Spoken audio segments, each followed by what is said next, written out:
Bienvenue à toi dans cette nouvelle vidéo, on va un petit peu analyser les performances pour voir qu'est-ce qui peut être possible en trading, quelles peuvent être les réalités du trading, que ce soit un petit peu au niveau technique, mais surtout fondamentalement au niveau psychologique, au niveau, si je peux dire, de l'acceptation des choses, du fait qu'on fait un métier qui nécessite un état d'esprit adapté, de comprendre la loi des grands nombres, de comprendre les probabilités, de comprendre que mathématiquement, en fait, vous n'avez pas forcément besoin de savoir déjà premièrement ce qui va se passer sur la suite de graphiques pour pouvoir générer de l'argent à la fin de votre semaine ou à la fin de votre mois.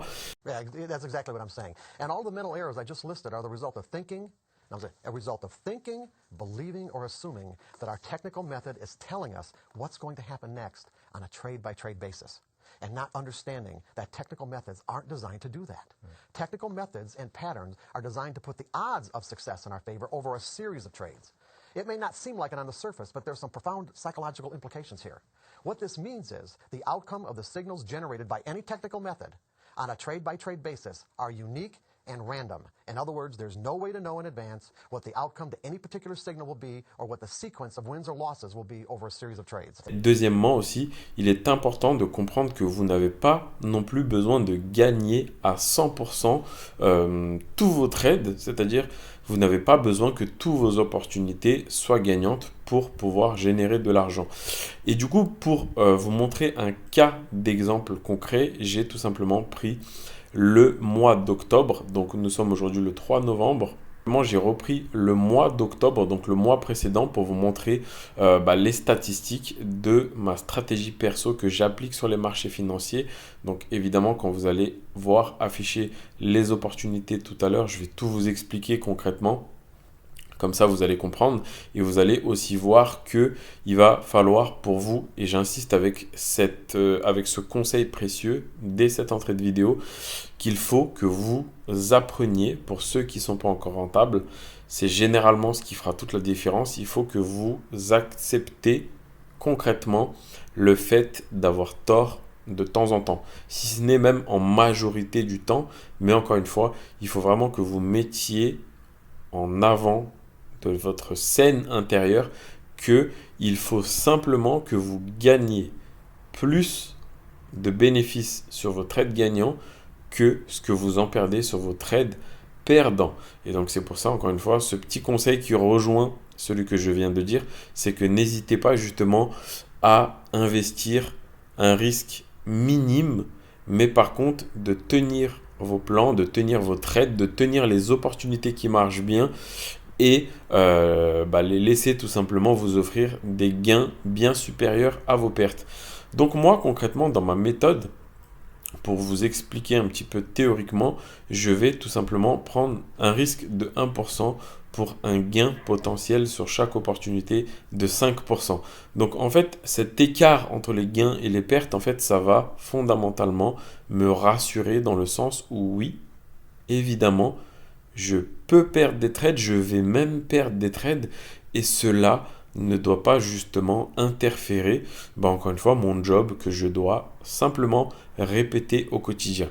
Donc voilà pour cette première introduction dans cette vidéo. Je voulais vraiment remettre les choses dans leur concept, vous expliquer fondamentalement ce que c'est le trading. C'est pas le fait d'avoir une boule de cristal, de faire de la magie et d'essayer de deviner si le marché va monter ou il va descendre, mais c'est simplement de jongler avec vos gains d'un côté et avec vos pertes de l'autre.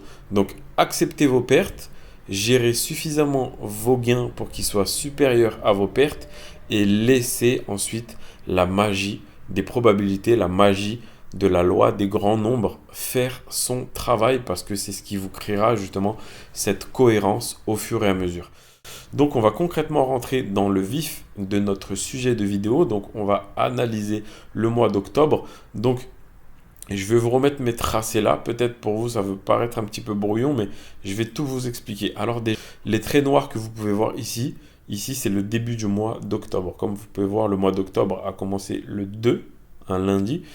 Et ici on peut voir que c'est le dernier jour du mois d'octobre qui a fini du coup un mardi 31 octobre, parce qu'après, après la barre noire, on passe au mois de novembre. Donc concrètement, si je vous remets mes tracés, toutes les barres que vous voyez en vert, ce sont mes trades gagnants. Et toutes les barres du coup que vous voyez en rouge ici, ici et ici, sont mes trades perdants. Et les barres noires, évidemment, ici et ici, c'est les trades où je suis sorti à zéro, c'est-à-dire à break-even, c'est-à-dire j'ai pas gagné, mais j'ai pas perdu. Mais on va voir concrètement un exemple d'un trade gagnant, un exemple d'un trade perdant à l'inverse, et ensuite un exemple d'un trade, soit celui-là ou soit celui-là, d'un trade où je suis sorti flat, c'est-à-dire à 0%. Donc comme je vous disais, moi, dans ma stratégie, dans ma méthode de travail, je risque 1% par trade, ok, 1% par trade. Par contre, mes ratios sont mathématiquement de 5%. Donc, en fait, il n'y a pas 10 000 issues possibles à un trade, en tout cas dans ma méthode de travail. C'est soit je vais sortir avec 1% de perte, ok, soit je vais sortir avec un match nul, c'est-à-dire break-even, je vais ni gagner ni perdre, ou soit je vais sortir avec un objectif de profit de 5%. Donc 1%, en tout cas moins 1%, 0% ou plus 5%. Donc vous voyez déjà que mathématiquement, par rapport à ces statistiques, en tout cas à cette méthode de travail, à ce système que j'ai mis en place, dans 2 tiers des cas, c'est-à-dire que c'est soit quand je vais gagner 5% ou soit quand je vais justement sortir à zéro, bah mon capital, il va plutôt être soit neutre, soit positif. Donc, en fait, j'ai pratiquement 2 chances sur 3, entre guillemets, de m'en sortir plutôt bien, parce que même si je sors avec 0%, bah j'aurai quand même, si je peux dire, tenter, entre guillemets, j'aime pas employer ce mot-là, mais tenter ma chance, j'aurais misé, mais j'aurais su aussi protéger mon capital, et du coup, pas perdre d'argent, peut-être pas en gagner, mais en tout cas, cela me fera revenir du coup le lendemain et je pourrai de nouveau investir mon capital si évidemment l'opportunité se présente encore une fois le lendemain. Donc j'espère que vous comprenez un petit peu cette vision des choses du côté probabilité, du côté mathématique, c'est-à-dire que votre système, votre méthode de travail a déjà un edge. C'est dit en anglais, mais c'est ce qu'on va appeler un avantage. C'est-à-dire qu'avant même que vous investissiez quoi que ce soit sur les marchés financiers, votre système, si je peux dire, financier a déjà son propre avantage, c'est-à-dire que dans le système général, vous avez quand même un tout petit peu plus de probabilité, en tout cas de sortir positif ou soit de ne pas perdre d'argent. Évidemment, on sait que la base fondamentale du trading, c'est quand même le risque, donc évidemment, vous avez quand même votre risque que vous pouvez perdre.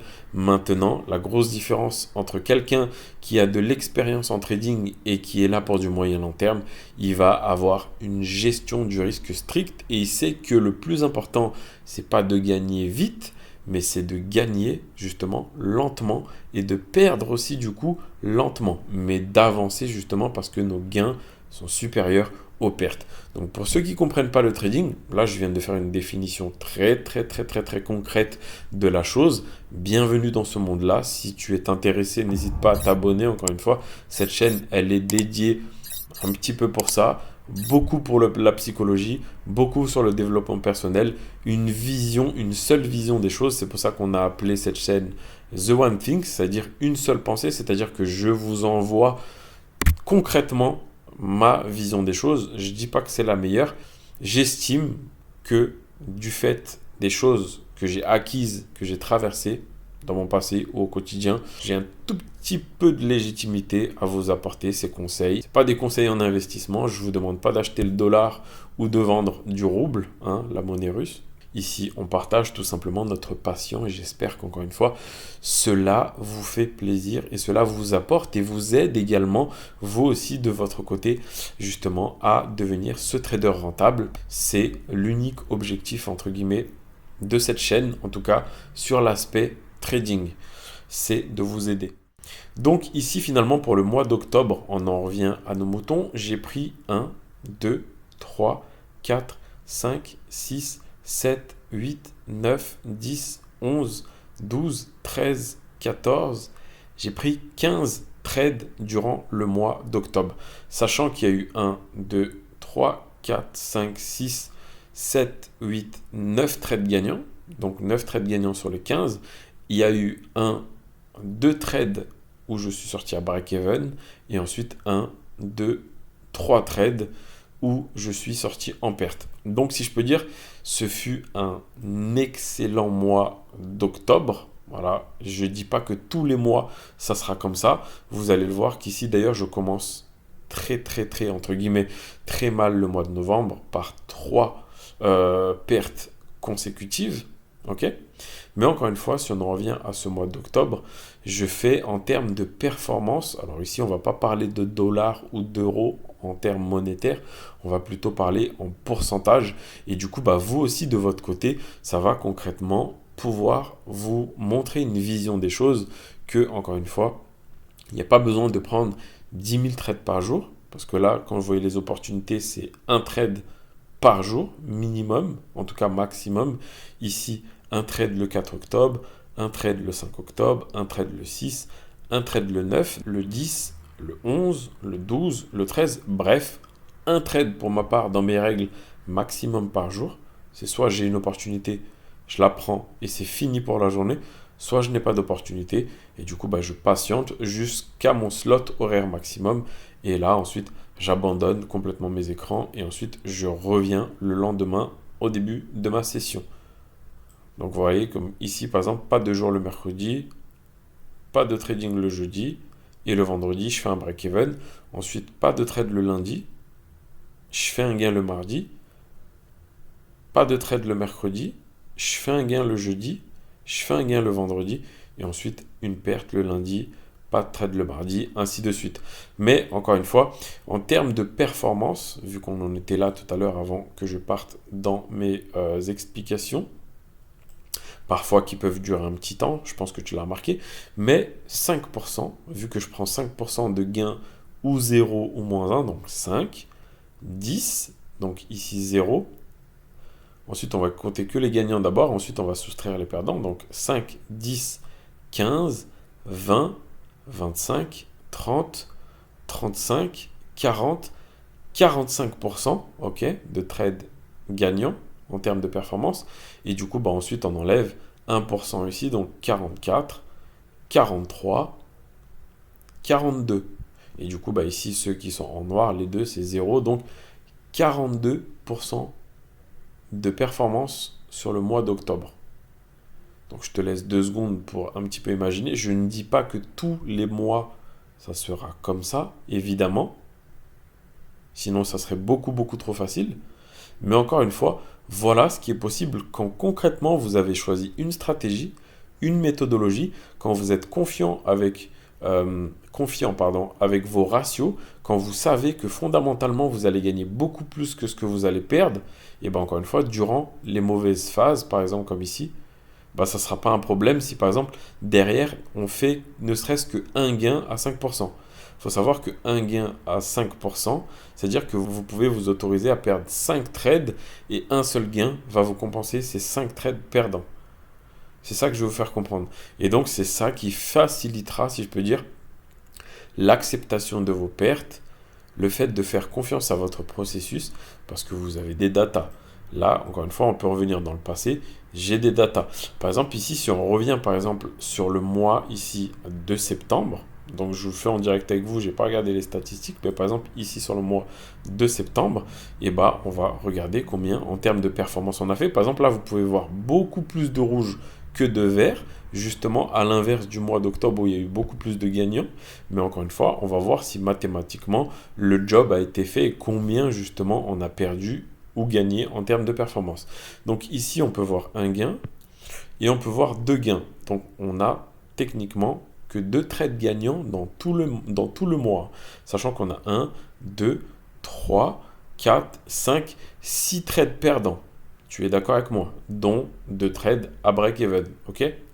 Et donc, si on compte en termes de performance, on a fait 1, 2, 3, 4, 5, 6, 7, 8, 9, 10 trades au mois de septembre.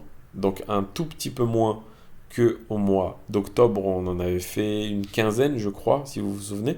Donc on a fait 10 trades, dont seulement 2 gagnants. C'est-à-dire on a gagné seulement un peu moins que 20% même, parce qu'ici il y a 2 trades qui sont à break-even. Donc disons qu'on a 15% de taux de réussite. 15% de taux de réussite, entre 15 et 20, disons. Sachant qu'ici, du coup, on a 1, 2, 3, 4, 5, 6 trades perdants, comme je disais. Et donc, finalement, en termes de performance, on fait 5% ici. D'ailleurs, je peux vous montrer ce trade. Hein. Comme ça, au moins, vous ne direz pas que j'ai mis des barres un petit peu n'importe où. Non, évidemment, je l'ai backtesté dans ma méthodologie. Voilà. Je suis rentré ici à 7h45 sur le Nasdaq. Ratio de 1, ratio de 2, ratio de 3, ratio de 4 et ratio de 5. Donc quand je vous dis les barres vertes, c'est 5%. Les barres rouges, voilà, par exemple, comme ici, c'est moins 1%. Ici, par exemple, je suis rentré à l'achat sur cette bougie-là. Et directement après, je prends moins 1%. Donc vous voyez, il n'y a pas de secret, il n'y a pas de triche. C'est vraiment barre verte, je prends 5%. Barre rouge, je prends moins 1%. Et barre noire, ici pour te montrer. Hop. Ici, je suis rentré ici à 14h30 le jeudi 7. Ici, on fait 1%. Ensuite, on fait 2% ici. Tu vois, ici, on a le 2%. On le fait ici, sur la journée d'après. Et ensuite, on fait 3% ici, à ce niveau-là. Donc là, c'est overnight. OK? Parfois overweek, en fonction des opportunités, évidemment. Et donc, 2, 3, 4. 4%, il ne fait pas les 5% ici. Et derrière, ensuite, je crois qu'il va se retourner hop, par là, à break-even. Donc c'est pour ça que j'ai compté ce trade à break-even, parce qu'il ne fait pas les 5% qui doivent être à peu près à ce niveau-là. Donc c'est pour ça que j'ai compté ce trade à 0, parce que c'est soit je fais 5%, soit je fais 0%, soit je fais moins 1%. Et donc voilà, et donc sur ce mois de septembre, en termes de performance, et ben concrètement, on va compter tout ça. Alors, où est-ce qu'il était le mois de septembre? Il était là. Donc, on fait 5 ici. Tu es d'accord avec moi? 1er septembre. Donc, 5. 10 ici. Et ensuite, 9, 8, 7, 6, 5, 4%. Et du coup, ici, c'est 0 et 0. Donc, sur le mois de septembre, tu vois bien que sur 10 trades, j'en ai gagné que 2. OK? J'en ai perdu 6. Et j'en ai 2 où j'ai ni gagné d'argent, où j'ai ni perdu d'argent. Et tu vois qu'on fait quand même 4% de performance. Donc c'est ça concrètement que je veux réellement te faire comprendre, que le trading, oui, c'est compliqué. C'est compliqué parce que parfois il y a des phases qui sont là, on peut dire, mauvaises, techniquement parlant, mais par contre, votre méthode de travail, votre stratégie, votre risque ratio, reward, fait que vous gagnez de l'argent. Et c'est pour ça qu'il ne faut pas mélanger votre psychologie, vos émotions, la façon de faire les choses. Laissez tout ça, si je peux dire, ces montagnes russes, dicter le résultat que vous pouvez avoir à la fin du mois ou à la fin de l'année. Vous pouvez être très très mal en point psychologiquement, émotionnellement, parce que votre technique ne gagne pas souvent, mais par contre, vous pouvez être rentable et gagner de l'argent, générer des bénéfices à la fin de votre mois ou votre année. We have a tool that gives us an edge, whatever it is. Right. Even if that edge is 2% or 3%, I don't know if we can. No, it's more than that. Maybe more than that. What do you mean more than that? It's a lot more than that. It's far more than 50%. Well, I was saying greater than 50. Okay. I was using edge is defined as, I see. Yeah. Okay. So maybe 55 or 56% of the time. Right. Let's just say. And the thing is, it doesn't even have to be 50% to actually make consistent money. That's what people can realize too. That depending on what the ratio is between what you have to risk to find out if a trade is going to work and how much profit it generates when it does, you don't even need a 50% win-loss ratio. Right. As a matter of fact, back in the 80s, there are, one of the most famous traders from the 80s, Richard Dennis, on a percentage basis, 95% of his trades were losers. 95%. But the 5% that were winners were monsters. And he was able to put on trades at a 95% loss ratio and make, at the most at one point, I think around 1987 or 1988, he had $400 million. Is that using his edge? or his money management, or a A combination, combination of of all of it. both? Okay. La loi des grands nombres, la loi statistique, encore une fois, tout cela, c'est vraiment, encore une fois, concret, concret, concret. Et justement, quand vous allez traverser ces périodes où ça marchera moins bien, et bah là, il y en a beaucoup, beaucoup, beaucoup, beaucoup qui changent de stratégie. Il y en a beaucoup qui essayent autre chose. Il y en a beaucoup qui changent leur ratio. Ouais, mais du coup, attends, je vais re-regarder pourquoi ça marche pas. Je vais essayer d'améliorer. Du coup, ils vont réduire le ratio. Ils vont pas rentrer au même endroit. Ils vont déplacer leur... Et là, tu vas te mettre à essayer, encore une fois, de deviner ce que va faire le marché. Alors que moi, finalement, là, je vous ai montré tous ces trades, toutes ces opportunités. Dans toutes ces opportunités, à aucun moment, j'ai essayé de deviner où est-ce que va aller le marché. J'ai vu quelque chose qui est apparu sur mon graphique, qui se répète assez souvent. J'ai pris point barre. Le résultat, encore une fois, c'est soit -1, soit 0, soit +5. Après, les mathématiques, ils font ce qu'ils veulent. Ils font vraiment ce qu'ils veulent. Et c'est ça que j'ai envie de te faire comprendre. Là, si on regarde très rapidement le mois d'août, ça a commencé ici. Et ici, bah, tu peux regarder tous les trades. 1, 2, 3, 4, 5, 6, 7, 8, 9, 10, 11, 12, 13, 14, 15 trades encore une fois au mois d'août, comme au mois d'octobre. 15 trades. Sur les 15 trades, il y en a eu 1, 2, 3, 4, 5 qui étaient gagnants. Et donc 5 fois 5, 25, ok, moins une perte, moins 2 pertes, moins 3 pertes, moins 4 pertes, moins 5 pertes, moins 6 pertes, moins 7 pertes, moins 8 pertes, moins 9 pertes, moins 10 pertes. Donc 25 moins 10, on fait un mois d'août à plus 15%. Et pourtant, on a 10 trades perdants et on n'en a que 5 qui sont gagnants. Et on fait plus 15%. Parce qu'encore une fois, risque-reward, tu gagnes forcément plus que ce que tu perds. Et c'est ça que j'ai envie de vous faire comprendre. Tenez vos trades jusqu'à vos take profits. Et par contre, ayez un take profit minimum, franchement minimum 2 ou 3 fois supérieur à votre perte. N'ayez pas peur de perdre souvent. Parce qu'encore une fois, je vous répète ça avant de finir avec cette vidéo et j'espère qu'elle vous aura plu. N'hésitez pas à me le faire savoir encore une fois parce que, évidemment, voilà, je pense que là, vous commencez à voir qu'on rentre fondamentalement dans les choses qui sont concrètes et je vous parle des choses qui peuvent réellement vous faire progresser. C'est vraiment des choses là que je suis en train de vous dire qui m'a nécessité un temps d'apprentissage, de compréhension, d'erreur monumental. Et justement, voilà, j'ai vraiment envie de vous apporter des solutions aux problématiques que vous avez. J'ai envie de répondre aussi aux questions que vous pouvez vous poser. Qu'est-ce que c'est vraiment que la réalité du trading? Et bien là, encore une fois, je vous montre les choses fondamentalement pour une personne qui trade tous les jours, qui a vécu le marché pendant déjà quelques années et qui vous apporte des retours d'expérience, des ressentis, des sensations de comment pouvoir percevoir les choses bien plus en profondeur que ce qu'on peut vous apporter sur YouTube. Donc encore une fois, n'hésitez pas à vous abonner, n'hésitez pas à me défoncer le bouton like. Vous connaissez comment fonctionne l'algorithme YouTube. Il a besoin d'un tout petit peu de gasoil, si je peux dire. Donc allez-y, n'hésitez pas à défoncer tout cela. Voilà, tous les liens sont en description. Si tu veux me contacter sur les réseaux, si tu veux justement quelques conseils en plus, des fois même, voilà, on discute, on fait connaissance, on se rencontre même pour certains. Et puis voilà, au plaisir de t'avoir apporté ces valeurs. J'espère encore une fois que ça t'a plu. Et puis bah, pour ma part, je te dis à la prochaine. Ciao, ciao.